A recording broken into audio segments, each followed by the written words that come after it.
Kalau sudah memang settle dan mapan, saudara-saudara, kita mau ketemu beliau itu rapi.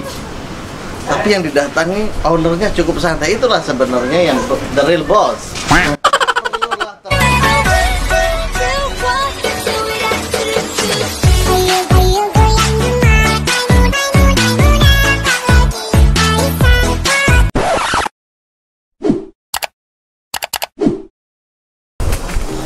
Minasan, konnichiwa. Hari ini kita lagi berada di Lipo Cikarang.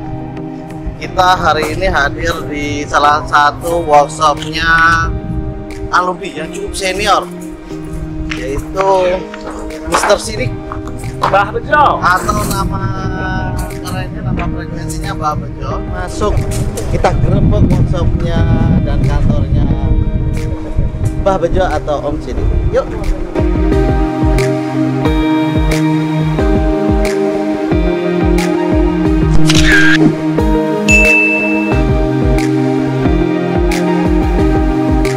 Ini adalah salah satu produk buatannya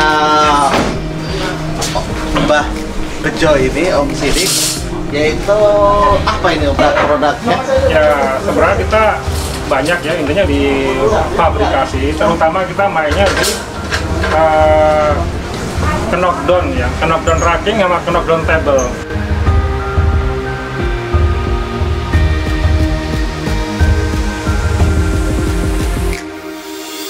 Masalah penampilan ternyata kita agak salah ini ya. Kita rapi banget mau sungkem sama senpai. Ternyata senpainya santai saja. Memang tetap aja jiwa-jiwa senpai kohei yang di Service itu masih terbawa sampai sekarang ternyata. Baik, hari ini kita sudah berada di kantornya Om Sidik.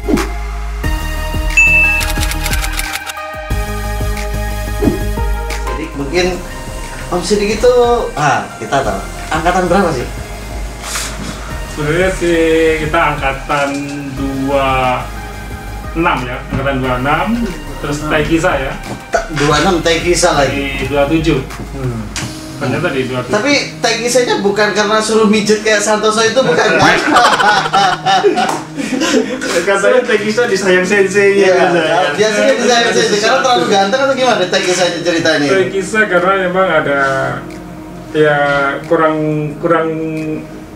ya, karena ada inilah kenakalan anak-anak muda. Naruhodo. Anak muda emang agak terlalu ekstrim untuk diceritakan. Sehingga bisa cukup berangkat ke Jepang sudah alhamdulillah ya, karena sudah dipaksa untuk mengundurkan diri. Mengundurkan diri dengan terhormat atau dipecat dengan tidak hormat. Oh gitu. Ya udah disuruh sampai segitu. Ya akhirnya alhamdulillah atas buat teman-temannya, akhirnya teman-teman dari Surabaya akhirnya cukup ke Taikisa bisa berangkat ke Jepang. Oh, jadi rekrutmen Surabaya ya? Rekrutmen Surabaya. Nah, setelah pulang ke Jepang itu apakah langsung bikin usaha atau gimana itu cerita? Ya, kita kan pulang tahun 97 ya. Waktu saya kerja di perusahaan Jepang dan memang sudah planning kan walaupun sebenarnya terlambat. Di usia 40 tahun saya harus sudah mandiri lah ya, mandiri secara baik mandiri secara kerjaan atau mandiri secara ekonomi gitu.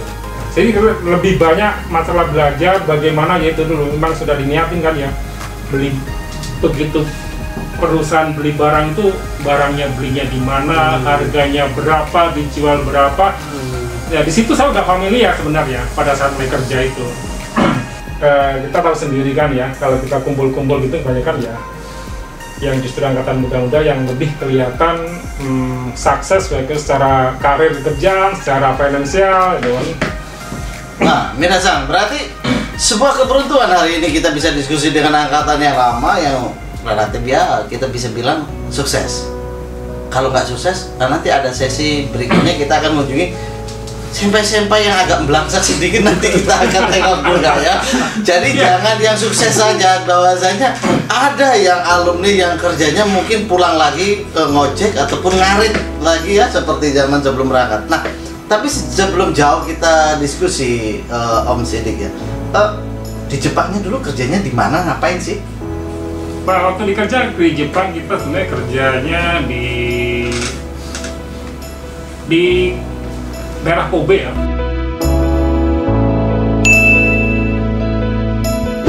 Daerah Kobe di perusahaan Seisakuso itu bikin, sebenarnya tepatnya intinya bikin spare part furniture ya.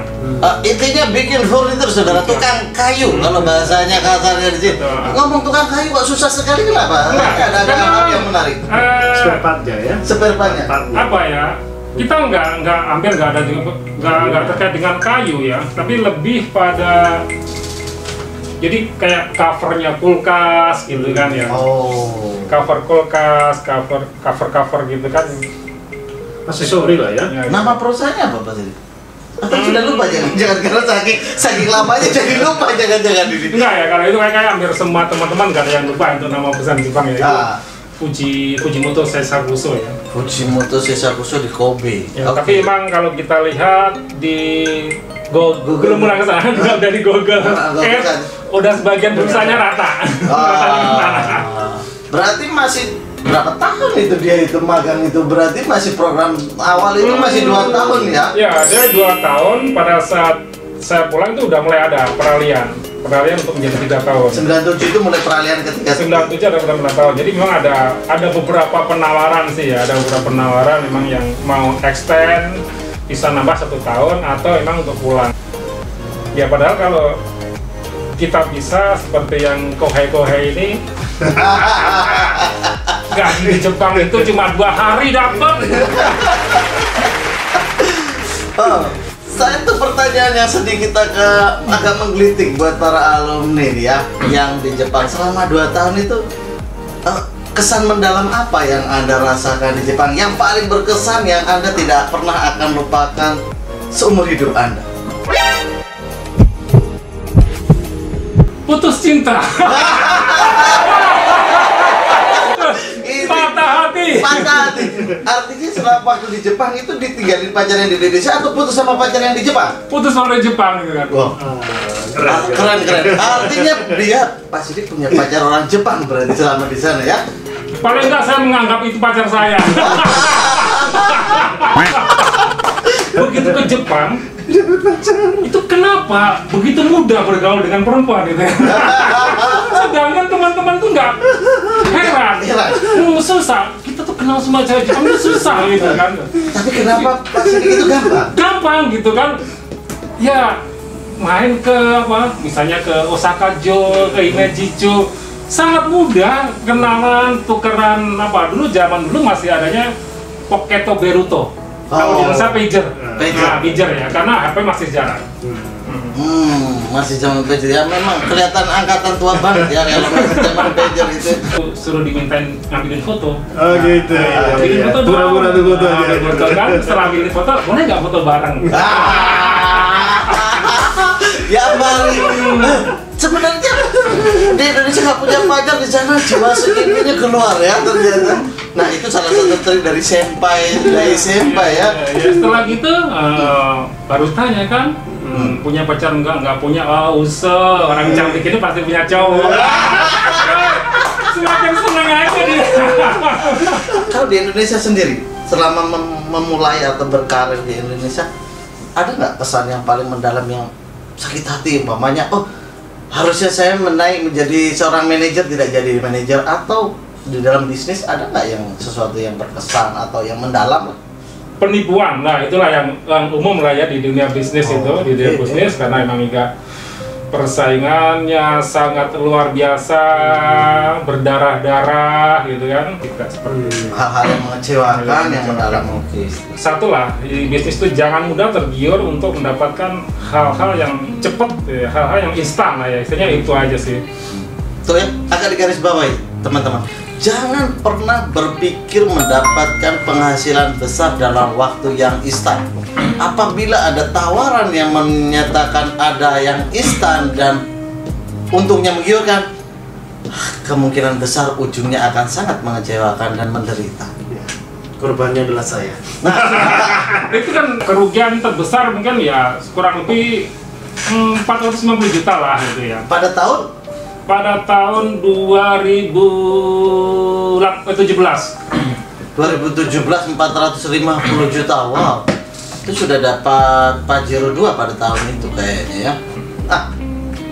Pak Sumo juga ternyata Om Sumo ada pengalaman menarik juga ternyata kehilangan duit itu ya. Begitu. Atau ditipu atau gimana? Ya, saya dulu waktu pulang dari Jepang lah, itu kan langsung kan ya namanya pulang dari Jepang dalam waktu berapa hari itu 2 atau 3 hari saya tukar uang yen, uang tukar yen, langsung saya investasikan itu. Oh, iya, bener-bener saya belum menikmati hasil dari Jepang gitu. Kurang lebih saat itu 110 jutaan kali ya, atau 10 jutaan baru tukar dari bank, langsung saya investasikan di ternyata investasi itu bodong.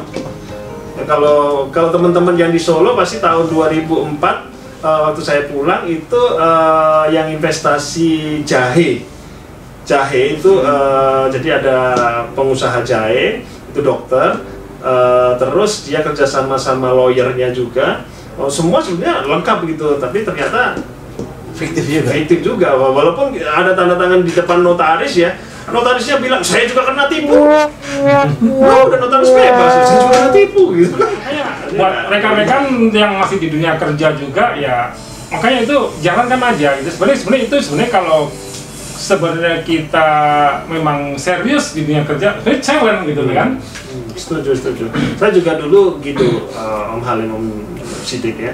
Jadi ketika kita memang punya keinginan untuk naik, misalnya dari level-level tertentu kan, dari supervisor, dari manajer, dari GM, dari direktur, ini kan semua punya pekerjaan yang berbeda-beda ya. betul. Jadi ya kita kalau pengen kita naik ke atas ya kita ikutin aja jenjang belajar ini. Ya. Karena mungkin sebenarnya beban yang diberikan itu adalah sebenarnya sedang diedukasi kita untuk pantas duduk di posisi tersebut. Berapa lama Om Sidik itu kerja di pabrik Jepang? Jadi intinya pulang kerja kan? Ya. Cari ilmu. Nah, berapa lama ini? Ya kalau boleh 15 tahun lah ya. Buset. Motivasinya ingin usaha mandiri itu apa sih? Sebenarnya lebih kepada apa ya? Kalau lebih pada passion aja sih sebenarnya. Passion Anda ingin menjadi seorang wirausahawan. Sadar saya seorang yang inferior, orang yang nggak berani tampil di depan muka, di depan umum gitu kan, susah bicara di depan umum. Salah satunya media belajar saya adalah di multi level marketing, di mana orang-orangnya sales itu begitu militan. Apa sih sebenarnya yang buat mereka militan itu?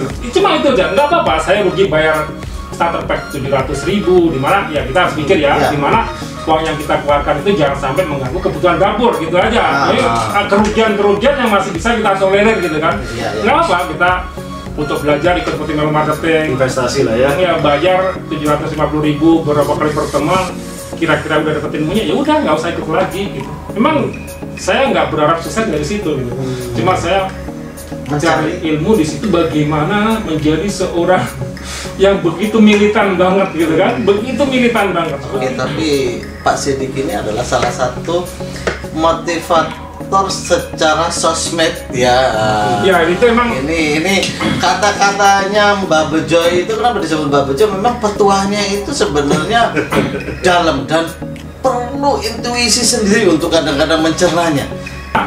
manusia punya passion masing-masing kan, gitu kan. Ya, bukan berarti yang kerja di perusahaan itu juga alumni bukan hal yang buruk dan tidak sukses ya.